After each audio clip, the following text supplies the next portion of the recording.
Welcome, everyone, to Secret Sauce 365, the podcast where we ask questions of experts in various industries that business owners need to know and ask themselves every day, and we'll provide answers for you. And to do that today, we're so lucky to have what I would call a pioneer in the marketing industry, president of GWP Inc., in Montclair, New Jersey, Eric Lanel. Eric, welcome to Secret Sauce 365. Stan, thanks so much for having me. Great to have you. Side note, Eric and I have known each other for, 20 plus years now. Whenever I think of different scenarios and how to market my business, Eric is a go-to person for me to bounce ideas off of. And, I thought we would just talk a little bit about some of the questions that, business owners want to know about marketing and maybe just the basics of where to start. We're opening up a new business. What do I do?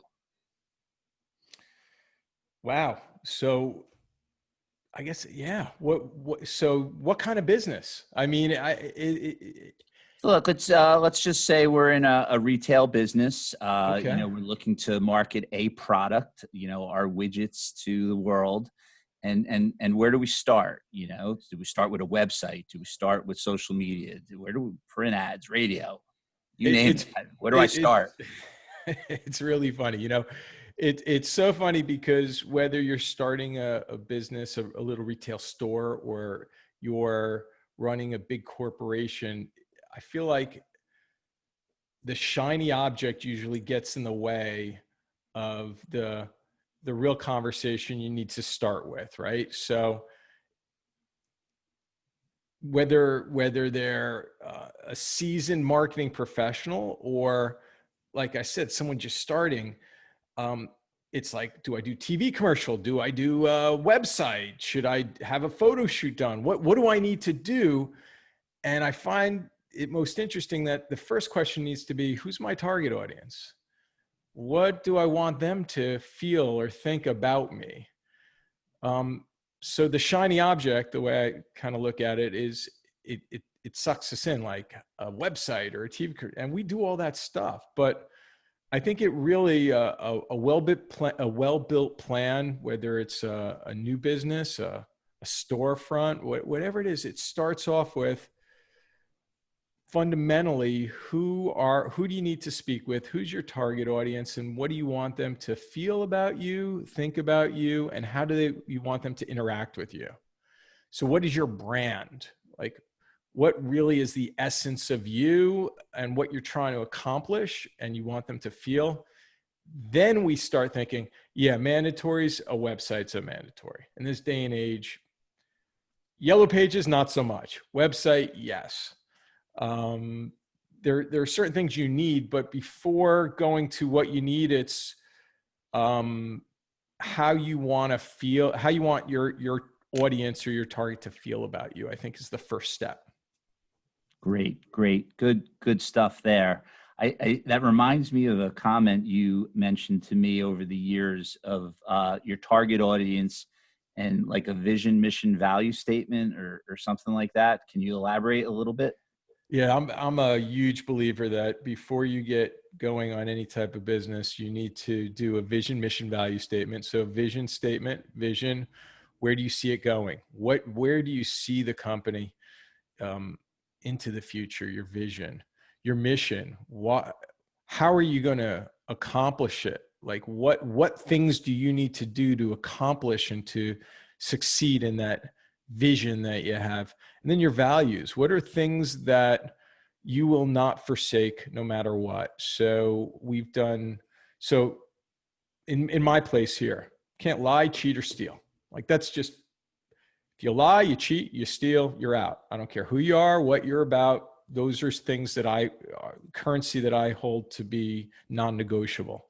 But it could go into places like quality. One of our values is quality. So if quality is one of your values, think about this, and you're going to do a direct mail piece or you're going to make business cards.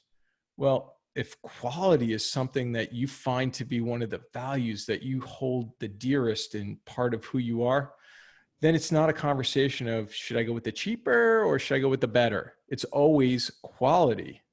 So when you're thinking about your vision, mission, and value statement, you're really starting, you really need to treat it and own it with the respect it deserves, because it's going to help dictate a lot of decisions you make down the line that you're gonna live with if you do it right, and it'll be your North Star. It'll keep guiding you in the right direction.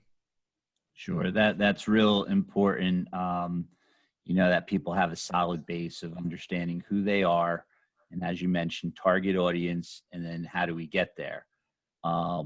So you mentioned quality, which I think everybody who's a business owner who's listening today really is concerned with their business. But then when you hear quality, you think quantity, right? You want to reach the masses. You want to hear and get your message out to them. So maybe you could touch base a little bit about, ways to get that quantity going, social media or other type of marketing ideas. So if you're a business owner and you know who you are, right? So let's assume you know your vision, your mission, your value, you feel comfortable with who you are, and quality is one of the things that are really important. Look, if your target audience, look, good example, Tesla. Tesla's not trying to get in front of everybody. Tesla's trying to get in front of the exact people who are going to buy Teslas. Right. They've got their, so do you really need everybody is my first question, or do you need to identify who is your exact right fit?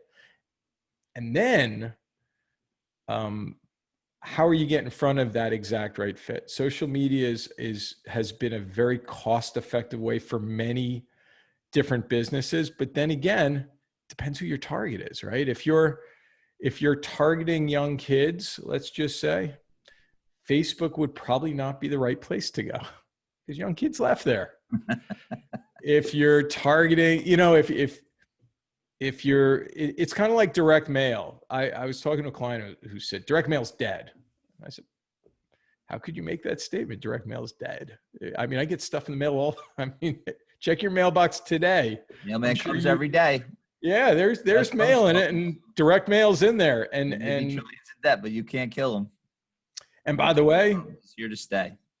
Some direct mail pieces are incredibly effective. And I pointed out to this person, I said, so you don't believe in direct mail at all? They said, not at all. I said, ask your wife if she has, or do you have a Bed Bath Beyond little thing with like $5 off? And the person said, yeah, I actually do. I have one in my drawer in the office, and I know my wife has a stack of them. That's direct mail. So I think the quantity and how to go about it, I guess my point is that depending on who your target is, what your objective is, there's a lot of different tools in the shed. And I think, kind of like there's baseline mandatory stuff, website. For the most part, most businesses need to have a robust website that, if at very least, is going to give a phone number, hours of operation, how to get in touch with the person, or the company. Great insights, Eric. So I'm going to switch gears a little bit because some of my podcast listeners are larger corporate directors, and we could have some board members listening. So let's think a little bit more grandiose and kind of touch base on the topic of branding. Looking at a larger corporation and all the things they have to navigate, and with political correctness and other things. And what are some of your thoughts on how strategies can be for branding of those businesses? And that's actually, that size that you're talking about is kind of right in our wheelhouse. I like that. Yeah, I like that size a lot because, to your point, there's a lot of unique and inherent danger, but there's a lot of opportunity, and there's professionals on all sides of the table trying to work through all that stuff. So yeah, those, if you're a mid-sized company, you got your vision, mission, value statement down, you understand that. But you are navigating through very interesting times right now.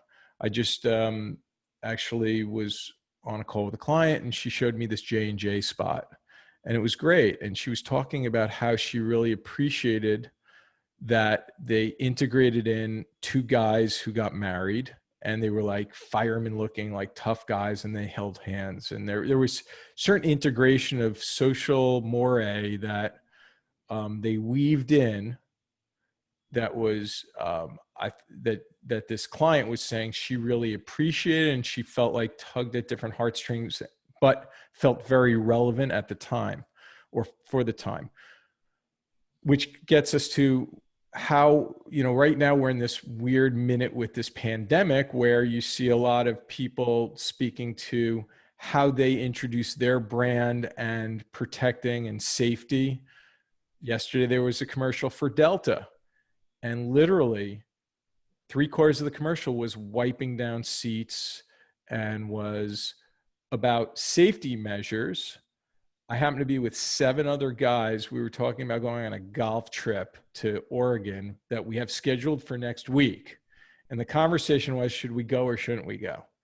That commercial went on, and I said, that makes me not want to fly. Right. So there's a commercial, and their intention is great.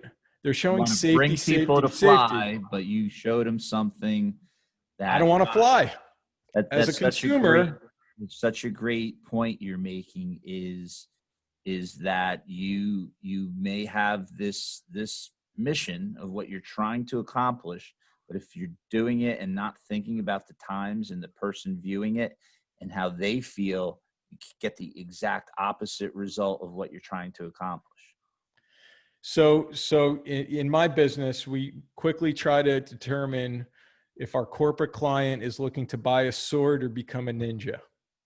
If they're looking to buy a sword, well, there are swords for sale and there are plenty of them. But if they want to learn to be a ninja, then you need to make sure that you're providing them with the exact sword and the right training to actually get it done. And that's kind of where you're going with it. So, and I'm glad you picked up on that, because I think that's the critical minute we're in. And we're always in it in one way or another. There's always something happening in our world that causes us to, how are we going to react? How are we going to be proactive with our brand? And how are we going to be?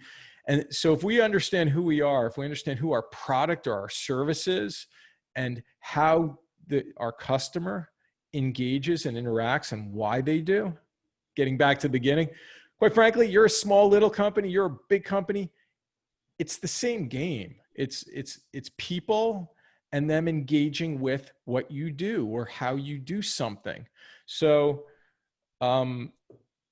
I've got this great opportunity with our agency where we work with some local clients that have, on the localer side, some regional clients and national and some international. So we really have a smattering of a lot of different size clients.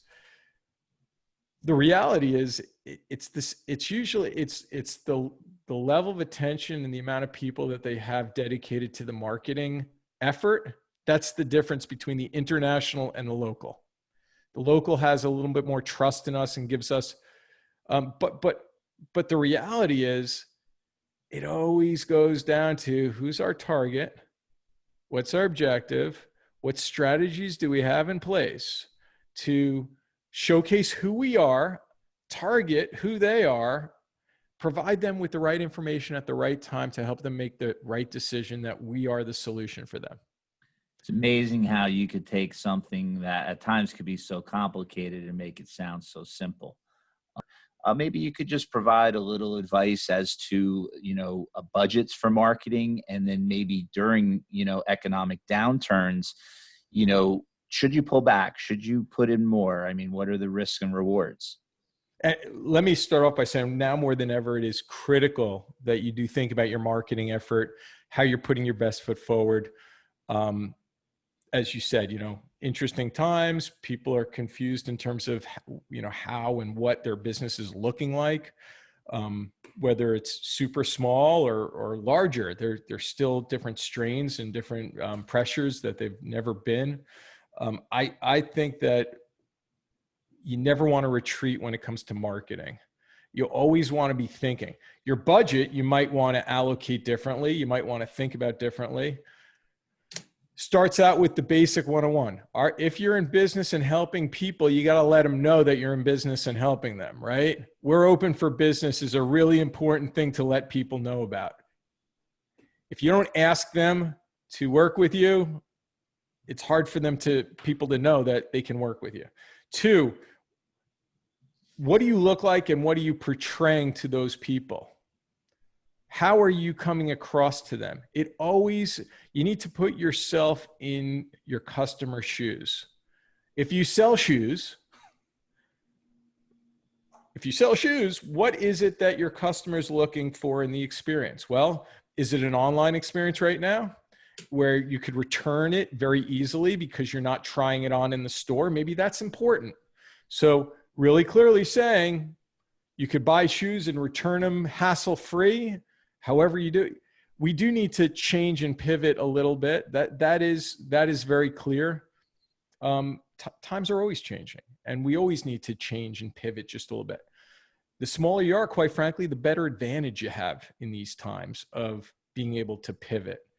Yes, financial pressures, et cetera, but you have the opportunity to make those pivots and those changes, whether it's shoes you're selling or if you're manufacturing a product that requires a lot of people and a lot of time and energy. How are your end-to-end consumers receiving the goods? Is there a bottleneck in your process that you could slim down?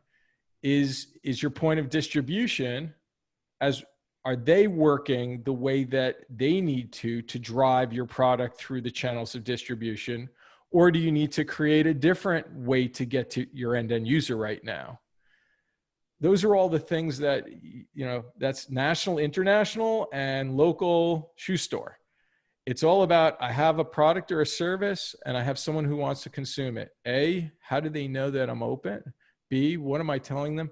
What's my unique selling proposition, my USP? What is important that they know about what I have here?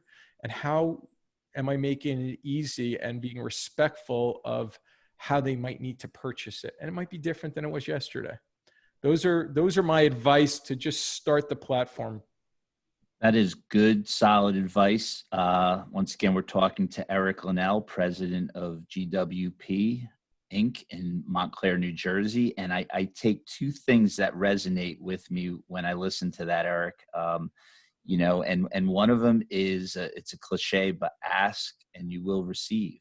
So many of us work so hard at bettering ourselves, making sure we have a great product, a safe business, a great workplace environment. But if we don't let the masses and the public know, our target audience, not everyone, but our target audience know what we have to offer, how are we ever going to make our goal, which is to bring in new clients and to grow our business? And then that comes back to the marketing, which is why we're here today, providing answers to those questions. That another cliche, you got to invest a dime to make a dollar. And, so many people, when times get tough, you get a little conservative and you pull back. But I agree with you. And for my own business, I've stepped up my marketing campaign because I know as you have a little economic downturn and you lose a little bit on your base, the only way to outrun that is new clients, helping people and getting that message out. So that's great advice that you provided there. And it's always, if you look at the past to help understand the present and maybe make a few predictions on the future, that's kind of how life works. And a lot of people like to really study kind of what has happened, what is happening now, and maybe project where it could go. Companies that during a downturn spend more and really focus their marketing efforts it doesn't have to be spend more, but focus their marketing efforts in a strong way, always come out of that funnel on top better, because it is a competition, right? To some extent. So how are you competing? What are you doing? If you curl up in a ball, well, we know what happens then. No, then you wither and die. And that's not what we want. We want to succeed and flourish. Right. during all, economic downturns and upswings. So that's a good segue into, one of the last questions I had was, what urban myths are out there? What misconceptions do you find you run into when you're speaking to current clients or prospective new clients that maybe are fallacies that a lot of us business owners think? Well, I mean, first it's that any one tactic is like the magic bullet. We have a client. We put up a big billboard on a highway, and the client called me up the next day and said, "Oh my God, it's working! This is incredible." And I said, "Time out. That's great that the billboard went up yesterday. It's great your business is up." But I don't think that's the magic. Like, that's one thing, and that's great, but you've been working really hard for a lot of years, and there's a lot of things Keep that, building on it. yeah. So I think one thing is I don't think there's a magic bullet, although online has proven itself to be, to some extent, a magic bullet. Online marketing done the right way is an incredible tool right now. But the right way, I think one big urban myth is that online marketing is the same. And, like it's like kind of like saying White House to me. Online marketing. There's a White House in Washington that's really big, and there's a White House around the corner from here that's tiny. When we look at online, there's paid, there's social, there's earned media, there's SEO, there's SEM. There's so many different facets to the online world. If you have a product, well, we could force sales of that product instantly through different tactics like Instagram and driving. If your price point's at a certain, there's so many variables. And the urban myth here is that everyone can't just do it. There's real skill and real kind of like an online intelligence that you need to have, and you need to be focused on it because it changes so often. Right? At our place, we've got 5 people focused on different facets of online because it's changing so often. And I mean, so that's one kind of urban myth. The other urban myth, I'd say in the tri-state area, it's that, well, I mean, we're in a really weird area. I guess anybody if you're only marketing in the tri-state, New York, New Jersey, Connecticut, you need to know the country's not like us. It really isn't. And maybe they don't like us, but it's not like us. We are the number one market, New York. New York is the number one market in the country, possibly the world. Number one, most expensive too. So if you want to, this is kind of it going back to, if you want to be on television on channel 4 or channel 2 or channel 7, ABC, NBC, CBS, that spot is on New York, New Jersey, Connecticut. So you have to afford the number one market versus buying cable, where you could be on CNN, CNBC in the town of Montclair, Livingston, and Roseland for $25. So my point is, I guess, understanding that because of the market we're in, there's a lot of ways to get super targeted with your advertising dollars and be efficient.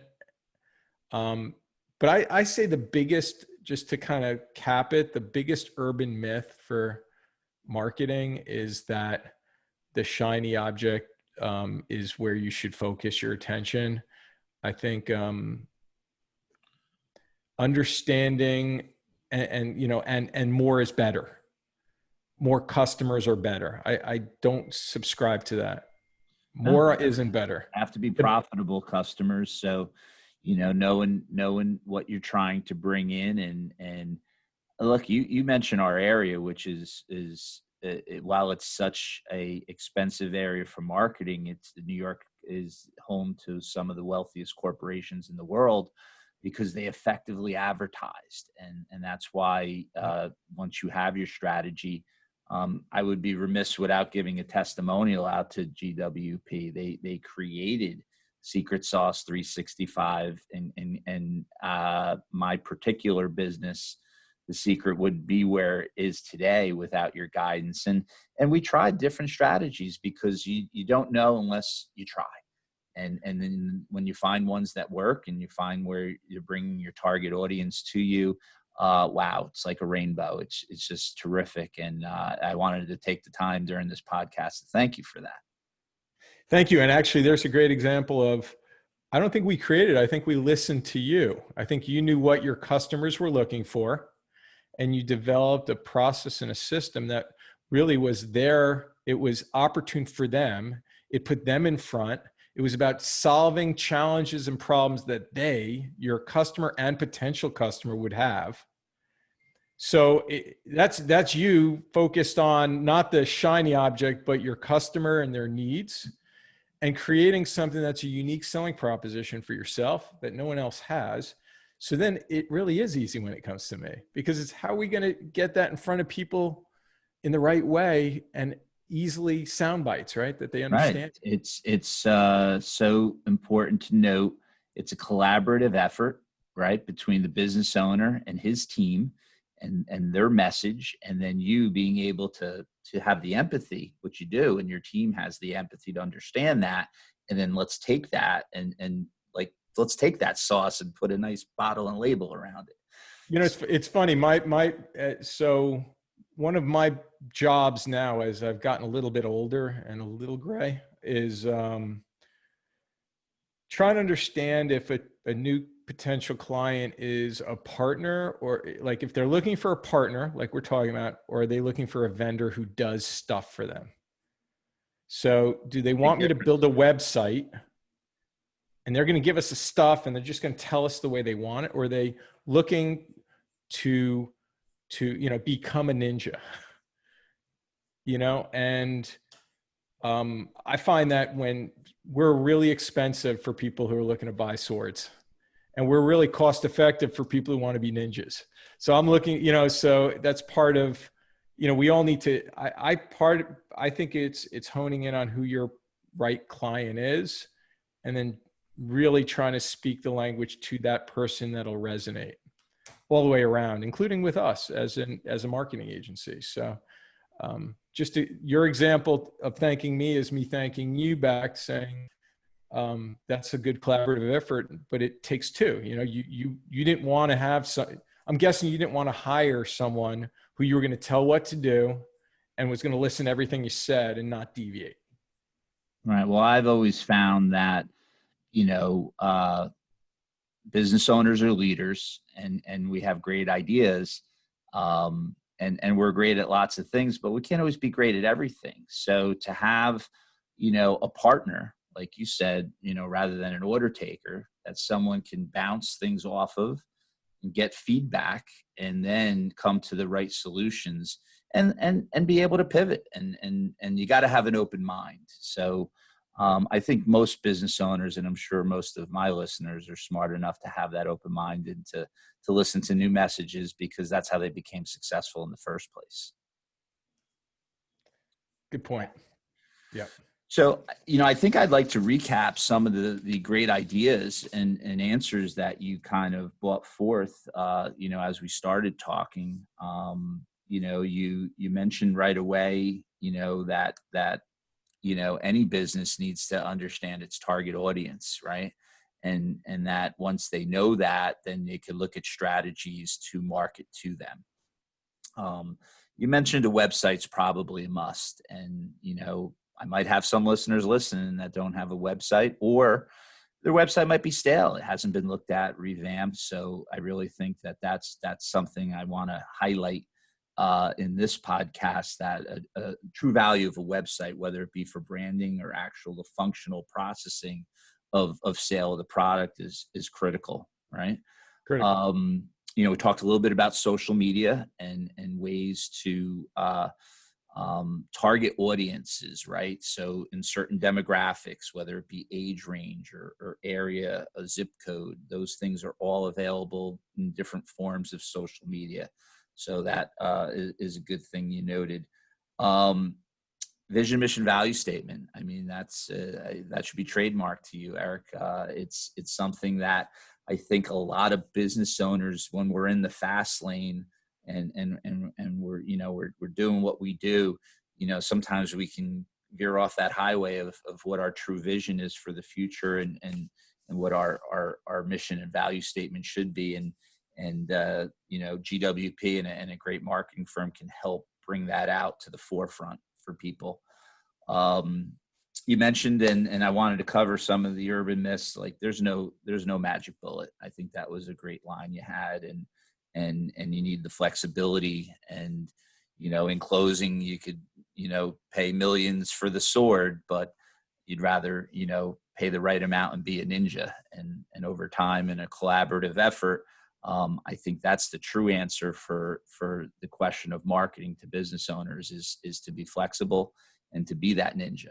And you could be that ninja with the team of GWP in Montclair, New Jersey, national renowned, innovative pioneer in marketing. And so lucky today to have you, Eric. I always enjoy the time we spend together. I know you're a very busy man, but I appreciate you sitting down and kicking off the podcast for Secret Sauce 365. Stan, thank you so much for having me. It's been a pleasure. Thank you for listening to another episode of Secret Sauce 365. Your feedback is how we grow, so please leave us a rating and review on your favorite platform. And if you want access to even more great information, go to secretsauce365.com.